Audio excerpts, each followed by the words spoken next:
that the one who is tested the most, despite all these tests, he chooses Islam. Do you know what his rank's going to be? You know how high he is going to be in the sight of Allah. The more the test, the more you repress the tests, you push them away, the more you try your Islam, the greater your darajah will be in the eyes of Allah. You will have a great rank in the sight of Allah subhanahu wa ta'ala.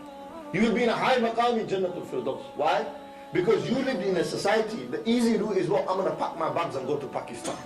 I'm going to pack my bags and go live in a cave. That's easy, brother. Doing that anyone can do. But you, 16, 17, 18-year-old, 22-year-old, 40-year-old, 30-year-old, living in the UK, with all these tests around you, you still grow a beard and read your namaz. You still become a pious person. Your parents have left this dunya, you make them happy. Despite all this, you are a mujahid of today. To me, you are a soldier of Islam. You have a greater rank in my eyes than most people. I value that person, that young boy, that young sister, who despite all the problems and pressures that me and you as young people are facing in this country, but despite that, you know what you said? I'm a Muslim. I will act on my religion. I will follow the Quran and Sunnah. Despite that, man, that boy is rated. That sister is rated. Why?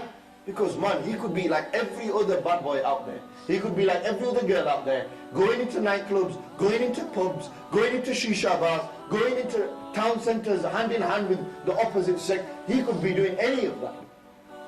That man's rated. How many of you want to be like that? Right now you're thinking, yeah, you know what, Imam Sahib, he's hit the nail on the head. Imam Sahib's talking sense here. You're thinking that.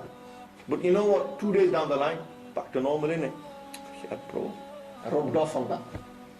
But if somebody had a great night in a nightclub, he'll never forget that, will he? He'll say, yeah bro, remember in Niche, what we did? Yeah, evolution, we were doing it. He won't forget those nights, but these things they'll forget. That's how shaitan works in it. He doesn't want you to remember Islam. He wants you to forget Islam. He's going to try his utmost to distract you from Islam. He's an open enemy to you. Look, the last couple of weeks, 1 week left before Ramadan, you know what shaitan's going to do now in it? He's going to try making you do as many bad deeds before he goes there. Leaving present, bro, leaving present. And then you know what happens? You know how what we do? When Ramadan's about to end, last Tarawih, mans are queuing up in the barber shop. And you know what? Bro, what you getting ready for? And one guy goes, I'm getting ready for shaitan to come back to me, man. I'm dressing up for him, innit?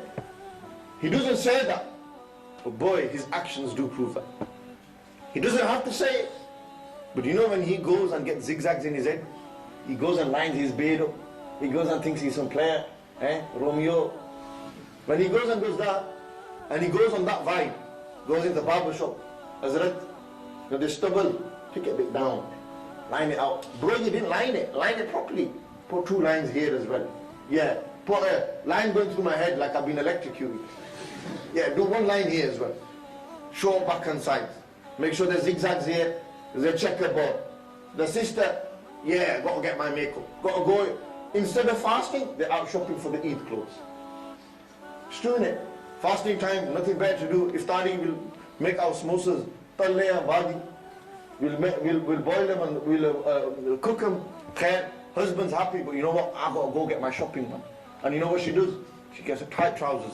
She gets tight kameez. She gets kameez that doesn't even cover her arms. Her chest is naked. Her hair's out. Ramadan, she was wearing a hijab. After Ramadan, shaitan's coming back in it. Welcoming him. Yeah. That's what happens. That's what's perceived. That's what I see. When the boy goes into Central, he goes 2 hours, he goes Salatul Eid, he's right at the back of the mosque. Right at the back. Just about got his namaz. If that he did his wudu. Goes home, jaldi kapre isti karo. I'm going to go out, man, go lick the boys and that. Yeah, I divorced my girlfriend for 1 month, back on with her now. That's what happens, isn't it? That's how you do, that's what they do.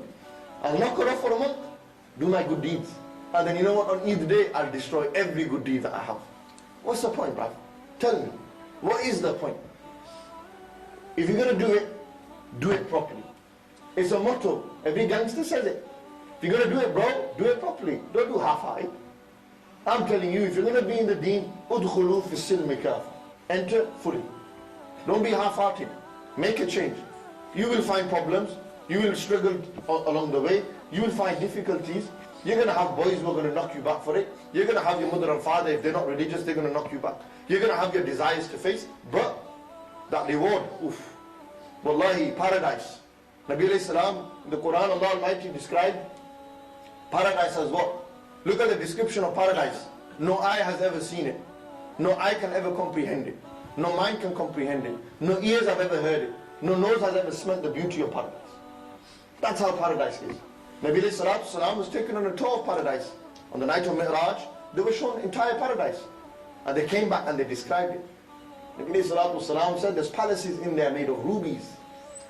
There, the soil is noor, made more fragrant than the fragrance of misk.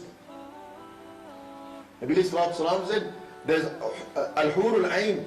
There are maids in Jannatul Firdaus that if one eyelash was to come into this dunya, it would enlighten the entire dunya. Look at that. Look at the run. Do you want to be in paradise? If so, then you know what you have to do. You know the steps you have to take. If you want to be a bad boy, chiller, then brother, carry on your life the way you're going. One day, life is going to teach you. If you don't make most of time, time will teach you in itself. Time is a healer, as they're saying it. She's dumped him. Bro, time will heal it. Time will heal it. That's what they're saying. That's the way to get it over. Soften the wounds. Innit? Soften the wounds. She just dumped him. Soften the wound. Time will heal, bro. Time will heal. He'll move on. You know, with life, time is going to teach you. If you're a bad boy today, you're telling me you're not going to get caught. You think you're going to give a lavish life. Brother, I swear by Allah Almighty, sitting in this masjid, if you're not going to get caught today, on the day of Qiyamah, Allah will get you. Everyone will be against you as a witness, and you will be caught out. Everything that you do will be replayed back to you in your life.